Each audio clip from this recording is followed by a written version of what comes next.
अस्सलामुअलैकुम जी, welcome back to my channel again. Hope so आप लोग ठीक होंगे, खैरियत से होंगे और बहुत ही ज़्यादा खुश होंगे। ये मेरी खूबसूरत सी ब्राइडल हैं। ये इनका निकाह रिसेप्शन सेम डे का था। तो यहाँ पे आप ब्राइडल की ग्लैम देख सकते हैं। तो जी शुरू करते हैं मेकअप की तरफ। तो यहाँ पे आपने देखा होगा कि मैंने कर्ल्स को सारा पिन करके रखा हुआ है क्योंकि इनको कर्ल्स चाहिए थे। साइड पार्टीशन चाहिए थी। इनका आज टीका नहीं था, बिल्कुल सटल सा इनका नेकलेस था और इयररिंग्स बस थे। तो यहाँ पे हम लोगों ने बहुत ज़्यादा हेयर एक्सटेंशंस का यूज़ किया हुआ है। आप कह लें कि 2 पैक्स मैंने हेयर एक्सटेंशंस के लगाए थे। उनको कर्ल्स करके तो यहाँ पे पिन कर दिए मैं ताकि वो लॉन्ग लास्टिंग रहे, क्योंकि ये सुबह बहुत जल्दी रेडी हुई थी और इनकी रिसेप्शन जो थी वो लेट थी। लेकिन पिक्चर्स की वजह से इनको जल्दी रेडी होना था। तो जी यहाँ पे मेकअप स्टार्ट हो चुका हुआ है। स्किन को मैंने अच्छे तरीके से प्रेप कर दिया था ग्लो रेसिपी के सारे प्रोडक्ट्स के साथ। अब यहाँ पे आई मेकअप हो रहा है। अंडर आई पैचेस मैंने लगाए थे क्योंकि मैं बहुत ज़्यादा बेकिंग करती हूँ, डिफरेंट प्रोडक्ट्स यूज़ करती हूँ। तो उसके लिए आपको आइज़ को, अंडर आइज़ को हाइड्रेट करना बहुत ज़्यादा ज़रूरी है, वरना बहुत ज़्यादा फाइन लाइंस पड़ जाती हैं। तो जब हम लोगों ने आई मेकअप स्टार्ट करने से पहले मैंने आईब्रोज़ की थी। इनको आईब्रोज़ अपनी जो थी ना वो बहुत ही ज़्यादा नेचुरल चाहिए थी, तो मैंने बिल्कुल क्लियर जेल का यूज़ किया था। और जो प्राइमर था वो मैंने काशी का यूज़ किया था। और यहाँ पे मैं जो आई शेडो पैलेट है वो मैं यूज़ कर रही हूँ हुदा ब्यूटी का। इंग्लॉट का जेल आईलाइनर यूज़ कर रही हूँ और उसको फिर स्मोक आउट करूँगी आउटर कॉर्नर के साथ, जिसके लिए मैंने यूज़ किया था पी लुइस का मैट आई शेडो पैलेट। और इनर कॉर्नर के ऊपर हम लोग गोल्ड टोन्स के अंदर जाएंगे। तो आप देख रहे होंगे कि ये जो मेरा विंग लाइनर है ये आप कह लें सिग्नेचर लाइनर मेरा है। नॉर्मली आप कह लें 80% ब्राइड्स को ये पसंद आता है, वो लॉन्ग विंग लाइनर के अंदर जाते हैं। बाज़ दफ़ा वो पॉइंटी इनर कॉर्नर पे भी जाते हैं जिस अरेबियन वो होता है लाइनर लुक, उसके अंदर भी जाती हैं। और कुछ लोग जो होती हैं वो पॉइंटी इनर कॉर्नर को स्किप कर देती हैं।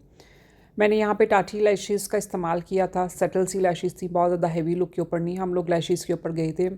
और ये जो ग्लिटर हैं ये मैं कर रही हूँ रिवाज की यूज़ कर रही हूँ। ये पाकिस्तान से मैंने ख़रीदे हैं, 3-4 इसके शेड मैंने ख़रीदे हैं, लेकिन इनकी पिगमेंटेशन बहुत ही ज़बरदस्त किस्म की है। कोई भी मैं ग्लू यूज़ नहीं करती, सिर्फ फिंगर टिप से थोड़ा सा लेके उसको थोड़ा सा डस्ट आउट करती हूँ और फिर मैं लगा देती हूँ। एंड तक स्टे रहते हैं। इनकी शाइन बहुत ही ज़्यादा अच्छी है। पैट्रिक टा के भी जो है अच्छे हैं, लाइक स्पार्कल्स। लेकिन उसका सिर्फ मसला ये है कि वो अगर आपको बहुत ही सटल किस्म की शाइन चाहिए हो तो वो फिर तब अच्छे रहते हैं। लेकिन ये पर्सनली तौर पे मुझे जब जिस तरह ब्राइड को थोड़ा इन बिटवीन शाइन चाहिए होती है तो फिर मैं ज़्यादातर ये रिवाज के ही ग्लिटर यूज़ करती हूँ। यहाँ पे अब मैं लगा रही हूँ प्राइमर। अंडर आई पैचेस को मैंने उतार दिया था, लाइनर को मैंने बिल्कुल शार्प कर दिया था। और प्राइमर के लिए मैं जो यूज़ कर रही हूँ प्रोडक्ट वो डनेसा का है। बहुत ही इसका अच्छा प्राइमर है, स्पेशली लॉन्ग लास्टिंग मेकअप के लिए मुझे बहुत अच्छा ये लगता है प्राइमर। आपका जो भी मैं फाउंडेशन लगा लूँ उसके ऊपर बहुत अच्छा सेट बैठता है। तो आप देख रहे होंगे कि जब मैंने प्राइमर लगाया तो मैं इनके फेस के ऊपर मसाज कर रही हूँ। एटलीस्ट आप प्राइमर को 1 से 2 मिनट दिया करें ताकि वो आपकी स्किन के ऊपर अच्छे तरीके से सेट हो जाए और आपका फाउंडेशन अच्छे तरीके से उसके ऊपर बैठे। जब मैंने प्राइमर लगा लिया था तो अब यहाँ पे मैं कलर कोरेक्टर का इस्तेमाल कर रही हूँ। कलर कोरेक्टर के लिए मैंने 2 कलर कोरेक्टर यूज़ किए थे। एक बसंती का कलर कोरेक्टर था और दूसरा हुदा ब्यूटी का कलर कोरेक्टर था। दोनों का मैंने कॉम्बिनेशन किया था।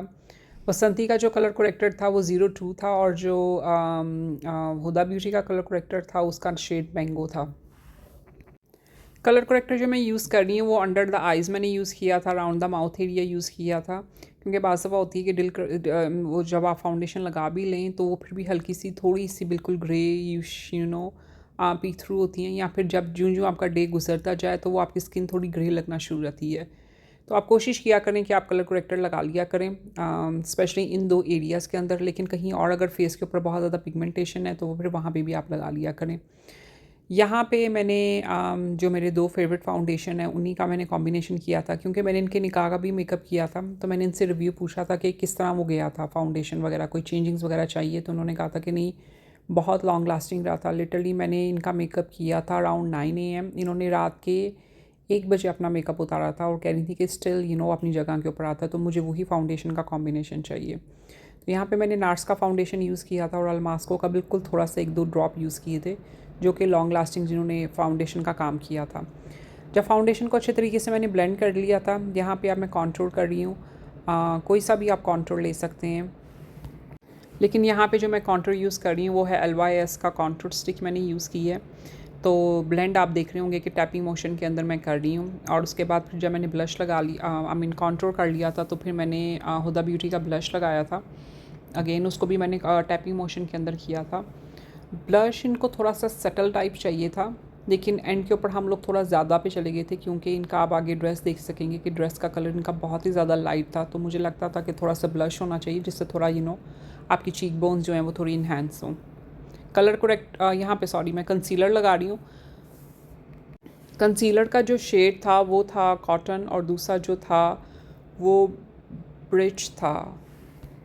दोनों का मैंने कॉम्बिनेशन किया था क्योंकि मुझे ब्राइटर अंडर आइज चाहिए थी। सबसे पहले मैंने कॉटन का इस्तेमाल किया था ताकि बहुत ज़्यादा ग्रे टोन ना आए, और वो जो भी मैंने लगाया हुआ कलर करेक्टर उसको इवन कर दे। और उसके बाद फिर मैंने वो थोड़ा ब्राइटर कंसीलर यूज़ किया था जो ब्रीच था।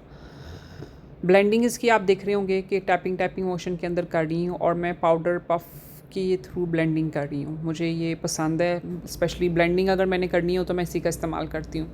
अब यहाँ पे मैंने दोबारा ब्लश का ऐड कर रही हूँ। लिक्विड ब्लश है जो कि है हुदा ब्यूटी का ब्लश। चीक बोन के ऊपर लगाती हूँ, आई मीन चीक्स के ऊपर लगाती हूँ, थोड़ा सा नोज़ के ऊपर लगाती हूँ ताकि थोड़ी सी क्यूटनेस आए। चिन के ऊपर लगाती हूँ, और उसके बाद पहले ब्रश के थ्रू लगाती हूँ, और उसके बाद फिर मैं पाउडर पफ वाला जो ब्लेंडर होता है उसके थ्रू सारा अच्छे तरीके से टैप टैप करके उसको ब्लेंड करती हूँ। ब्लेंडिंग आपने जब करें तो प्लीज़ कोशिश करें कि हर चीज़ अच्छे तरीके से ब्लेंड हो। कोई भी जिस तरह चीज़ होता है हार्श लाइन नज़र वगैरह ना आए। जितनी आपकी ब्लेंडिंग अच्छी होगी उतना ही आपका मेकअप अच्छा बैठेगा। अब यहाँ पे पूरे फेस को जो है वो मैं लॉरा मर्सी के पाउडर के साथ सेट कर रही हूँ। अगर आप थोड़ा सा हैवी लुक के अंदर, जैसा हैवी पाउडरी लुक के अंदर जाना चाहते हैं, तो आप लॉरा मर्सी की बजाय आप हुदा ब्यूटी के पाउडर से भी अपने मेकअप को सेट कर देते हैं। लेकिन मुझे लॉरा मर्सी की फिनिशिंग अच्छी लगती है। इससे पहले मैं गवंजी का भी मैंने यूज़ किया हुआ है। आई थिंक्स उन्होंने अपना थोड़ा सा वो चेंज कर दिया हुआ है, ऐसा मेरे सुनने के अंदर आया। मैंने उसको दोबारा यूज़ नहीं किया। जब मैंने उसके टिकटॉक के ऊपर रिव्यूज़ देखे थे तो उन्होंने अपने प्रोडक्ट्स को थोड़ा चेंज कर दिया हुआ है। कुछ लोगों के उसके बारे में आज पॉजिटिव फीडबैक हैं, कुछ लोगों के उसके बारे में नेगेटिव फीडबैक हैं। तो फिर मैं ये लॉरा मर्सी के ऊपर आ गई थी। तो लॉरा मर्सी की फ़िनिशिंग अच्छी जाती है। जब मैंने वो सारा कुछ कर लिया था, फाउंडेशन को सेट कर दिया था, तो पैट्रिक टाक के ब्राउन्ज़र के साथ मैंने इनके फेस को ब्राउन्स किया था, और फिर पैट्रिक टाक का ही मैंने ब्लश यूज़ किया था। यहाँ पे मैं बेकिंग की है हुदा ब्यूटी के पाउडर के साथ। बेकिंग मेरा मस्ट है, मैं ज़रूर करती हूँ। इससे स्पेशली आपका मेकअप लॉन्ग लास्टिंग रहता है। अंडर आइज़ जो होती हैं वो आपकी जैसा अक्सर होता है, मैं लॉरा मर्सी का पाउडर भी यूज़ करती हूँ, तो फिर भी आपकी थोड़ी थोड़ी लाइंस आना शुरू हो जाती हैं। ये बहुत ही अच्छी फिनिशिंग देता है ये, अगर आप इसके हुदा ब्यूटी के पाउडर से बेकिंग करें। बेस्ट पाउडर है बेकिंग के लिए।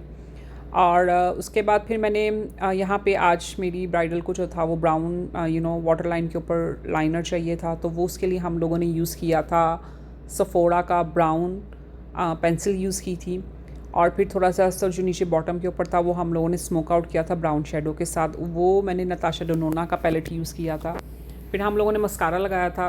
अगेन मैं टॉप लैशेज़ के ऊपर भी लगाती हूँ, बॉटम लैशेज़ के ऊपर भी लगाती हूँ ताकि इन्हेंस हो जाएँ।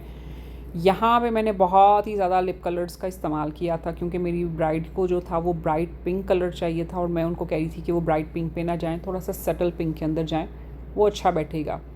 यहाँ पे 2 से 3 मैंने लिप लाइनर्स का कॉम्बिनेशन किया था। अब आप देखेंगे यहाँ पे मैं हुदा ब्यूटी का पिंक कलर लगा रही हूँ।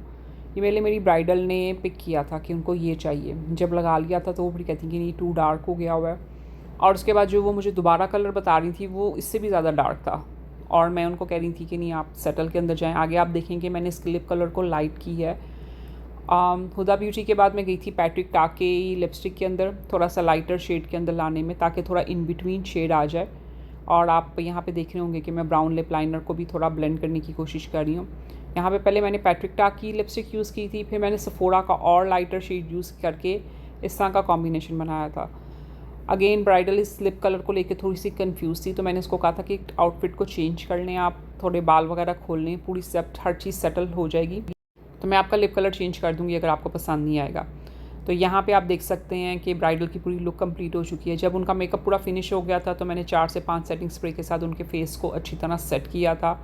मोरफी की थी, शार्लेट टिलबरी की सेटिंग स्प्रे थी, 1 साइज़ की सेटिंग स्प्रे थी, और क्रायलॉन की सेटिंग स्प्रे थी। उससे मेकअप इनका कहीं पे भी नहीं हिला था। यहाँ पे आप मेरी ब्राइडल की फुल लुक देख सकते हैं।